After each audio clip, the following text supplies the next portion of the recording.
ರಾಜ್ಯ ಸರ್ಕಾರವು ವೇತನ ಮತ್ತು ಪಿಂಚಣಿ ಪರಿಷ್ಕರಣೆ 7ನೇ ವೇತನ ಜಾರಿಗೊಳಿಸುವಂತೆ ನಿವೃತ್ತ ಸರ್ಕಾರಿ ನೌಕರರು ರಾಜ್ಯ ಸರ್ಕಾರವನ್ನು ಆಗ್ರಹಿಸಿದ್ದಾರೆ. ಈ ಸಂಬಂಧ ಜಮಖಂಡಿಯಲ್ಲಿ ತಹಸೀಲ್ದಾರ್ಗೆ ಮನವಿ ಸಲ್ಲಿಸಿದ ನಿವೃತ್ತ ಸರ್ಕಾರಿ ನೌಕರರು ಕೇಂದ್ರ ಸರ್ಕಾರದ ವೇತನವನ್ನು ರಾಜ್ಯ ಸರ್ಕಾರದ ನೌಕರರಿಗೆ ಹಾಗೂ ನಿವೃತ್ತಿ ನೌಕರರಿಗೂ ಜಾರಿಗೊಳಿಸಬೇಕು ಅಂತ ಆಗ್ರಹಿಸಿದರು.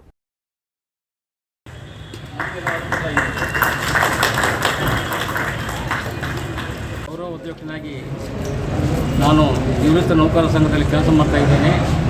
ನಮ್ಮ ಅಧ್ಯಕ್ಷರಾದ ಶೆಟ್ಟರ್ ಗುರುಗಳು ಒತ್ತಟ್ಟಿಗೆ ಕೂಡಿ ನಾವು ನಮ್ಮ ಸಂಘದ ಏಳಿಗೆಗಾಗಿ ದುಡಿಯುತ್ತಾ ಇದ್ದೇವೆ.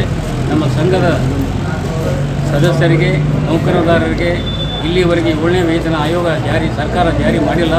ಆದ ಕಾರಣ ಇವತ್ತು ನಾವು ಮಾನ್ಯ ತಹಸೀಲ್ದಾರ್ಗೆ ಮನವಿ ಕೊಟ್ಟಿದ್ದೇವೆ.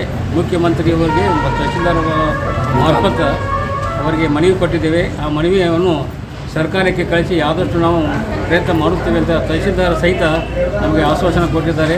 ಅದೇ ರೀತಿ ನಮಗೆ ಮತ್ತು ನೌಕರದಾರರಿಗೆ ನಿವೃತ್ತ ನೌಕರದಾರರಿಗೆ ಕಲ್ಯಾಣ ಮಾಡಲಿ ಅಂತ ಮುಖ್ಯಮಂತ್ರಿಯವರಿಗೆ ಈಗಾಗಲೇ ನಾವು ಬರೆದುಕೊಂಡಿದ್ದೇವೆ.